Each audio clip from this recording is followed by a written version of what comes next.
Today we're going to be discussing DLL injection, brought to you by Southern Company. What is a DLL? So a DLL is a dynamic link library. So basically, like, instead of having to code everything yourself, like let's say you want to use AES, instead of having to code the entire algorithm yourself, you can just call it as a predefined Windows function.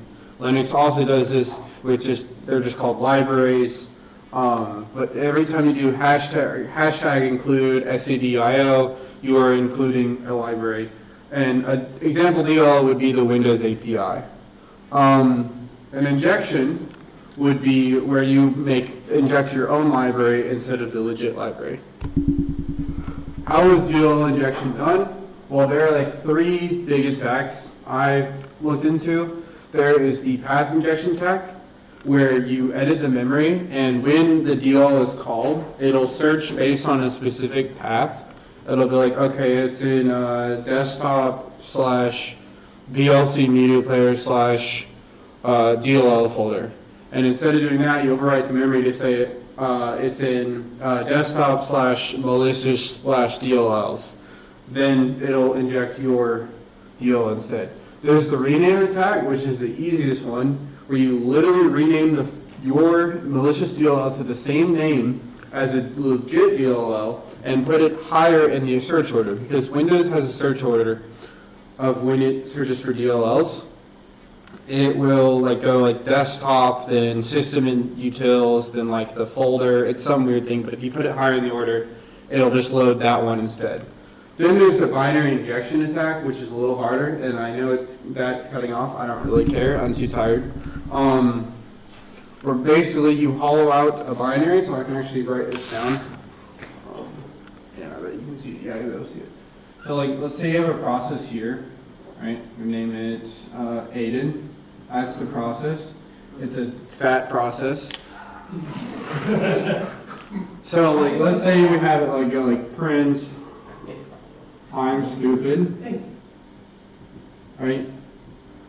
And then have it add 1 to 1, right? So instead, it'll just run all of these instructions as in order. But instead, what you do is you use the virtual alloc ex function to basically take your file right here, and then you basically load it into the process's memory, and this is a core Windows functionality, and they can't just get rid of it because there's so many programs that use it, but it's inherently bad. So if you put this here, and manually surgically insert it in, then it's going to run your malicious program. So let's do hack. Here we go.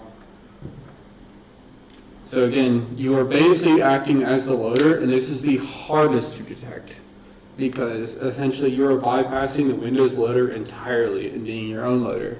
It is incredibly complicated, and I don't understand how to do it. That's not the example we're going to do today. So why is DLL injection a risk? Well, it bypasses Windows security modules, and I should show you that. I have a live environment that has Windows Defender turned on, fresh installed Windows, that I was able to DLL injection on. System instability, a lot of times when I found it in my environment testing, if you just load random DLLs in, programs will just crash. They don't like that because they're expecting a certain function and you give them a different function and then they don't know what to do and they crash. Another one is reading data in memory, especially sensitive data. So if you're already in this function, let's say you have password here,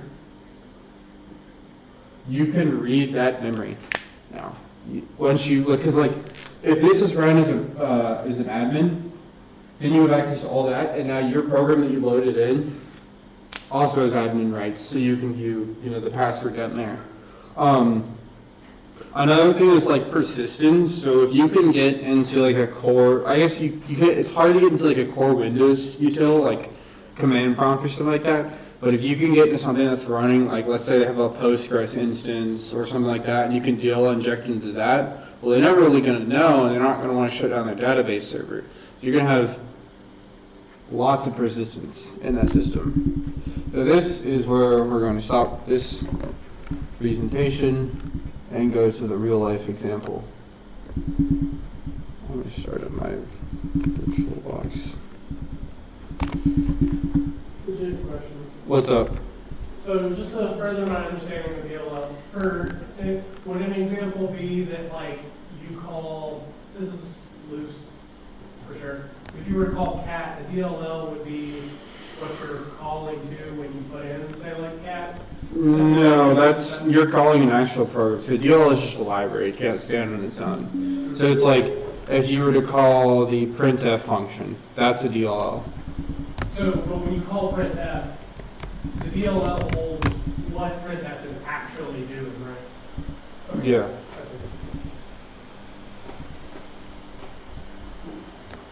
Alright, so we have our DLL, let me find it. Where did it go? Okay, here is our DLL. Can you guys see this or is it too blurry? Okay. It could be better.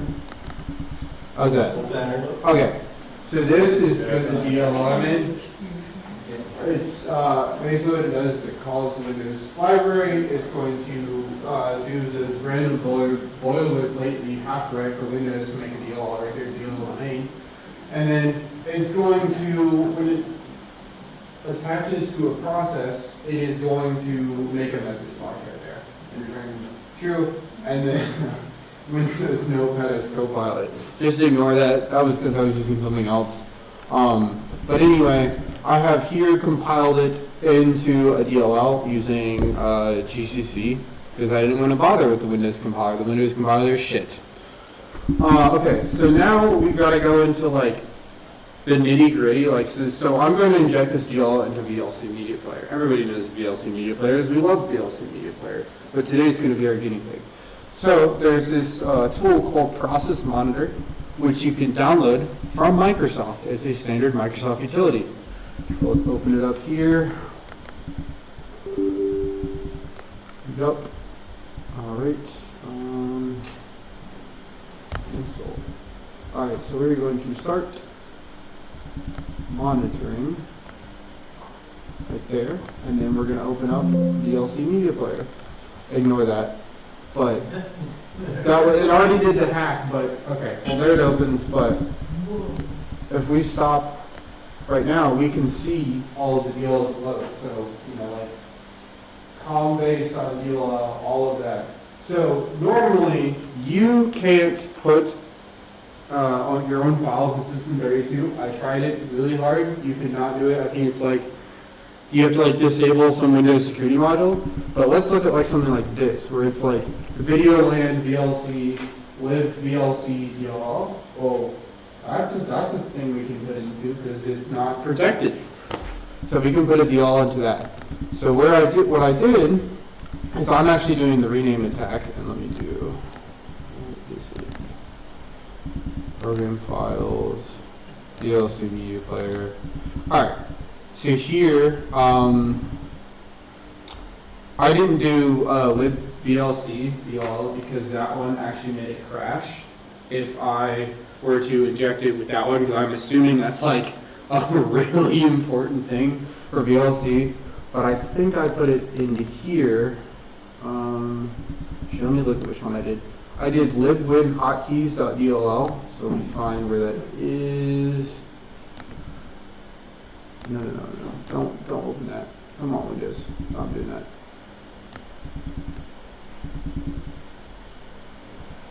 Oh, there we go, libwin hotkeys, so that's,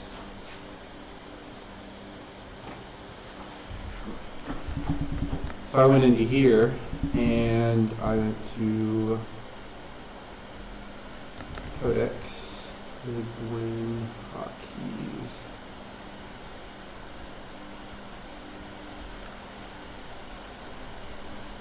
Maybe it's this folder. Oh yeah, there we go, libwin hotkeys plugin. So that's actually my DLL right there. I have basically renamed it to be libwin hotkeys when it was really the text input buffer right there. And all you gotta do is rename it, because Windows doesn't check what DLL is loading. Microsoft, how many years has it been? And why do we still have this lacks a security? Why is it based on name and not file hash? Oh my gosh. But anyway, we run VLC Media Player again. That's my DLL that just ran. And then let's say like it didn't pop a message box. It would just load and nobody would know the wiser that you have just injected your own code into it. Yo, so that DLL you put in, is that like replacing a Microsoft DLL or a DLL that was made by VLC? Made by VLC.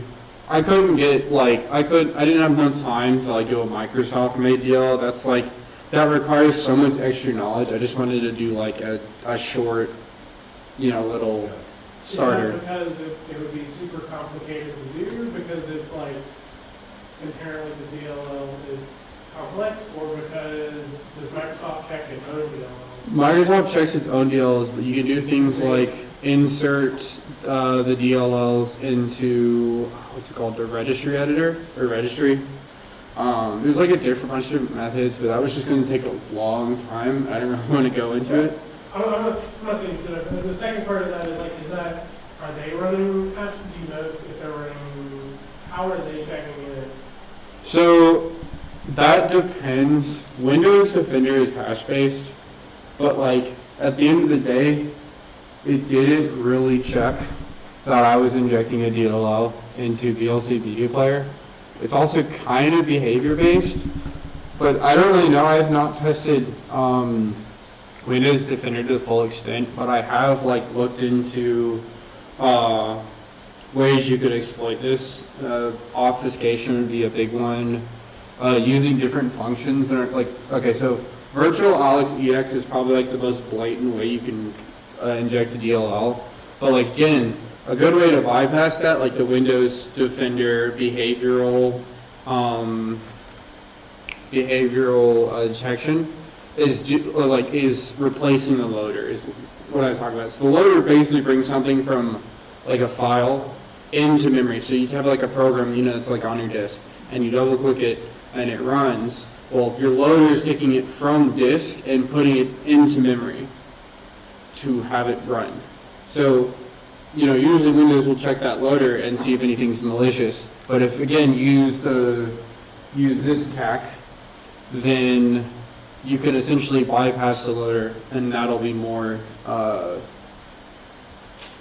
discreet, or I guess that would be more stealthy to do. And again, that's a really hard thing to do. It takes a lot of like math and stuff like that.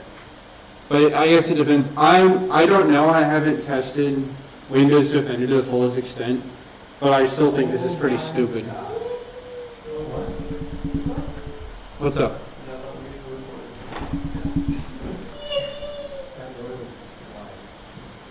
Any more questions?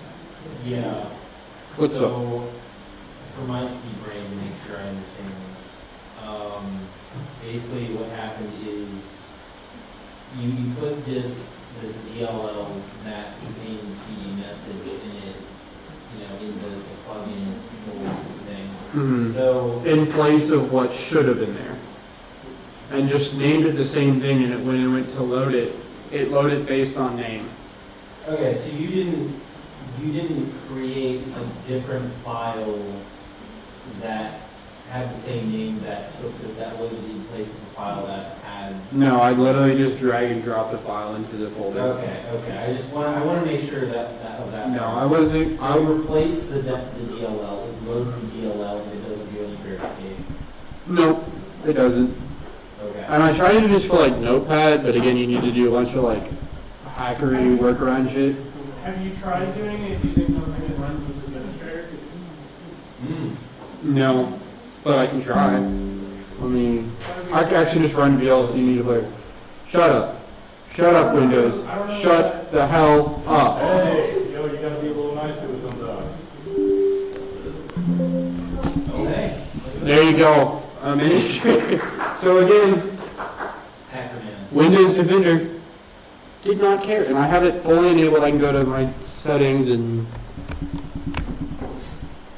Is calculator got any DLLs? Can we test this out on it real quick? look right there. It's all enabled. No, because calculator.exe is a core Windows utility. I'm pretty sure. I don't actually, I can't verify that, but I'm pretty sure I tried to do calculator and it was a core Windows utility. So it's like anything in the system32 system32 folder is going to be like heavily protected. So you're gonna have to like bypass Windows security. And this wouldn't be like an entry point. It would more be like an in-game establishing persistence. Or I guess if somebody's stupid enough to download something like, oh, pirated Adobe off of like a shady website, they could have a DLL in there that runs and, you know, injects their own code, and it could just seem like it's running Adobe. So again, yes, that would be an exploit method, but that's like different. That would be more of like a Trojan horse. But yeah. It's pretty cool. So how would, no, never mind. No, go ahead.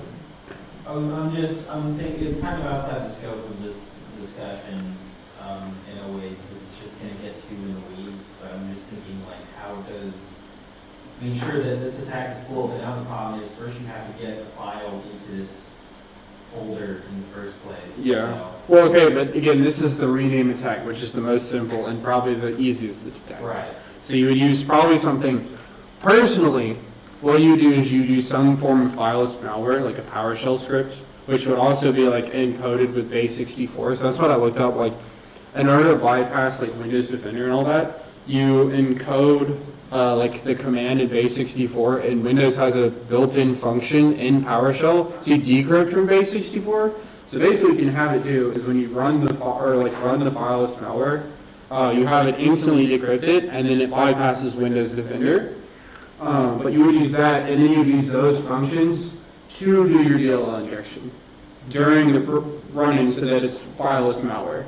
Another way you can do this is you can do this through the bad USB, where as soon as somebody unlocks the computer, it uses PowerShell to create a file and put it in there. Exactly. And remove the file within or less than. But like the big thing right now is fileless malware, like stuff that does not load any files on the computer and just runs completely in memory. And again, the binary injection attack is big on that, is the fact that it can inject the binary without like a file. Pretty cool. I think we're just, one step away from having, Full malware operation. malware, really. You know, I would recommend everybody go out and make their own malware because it's really fun. But don't run it on any systems that you don't own.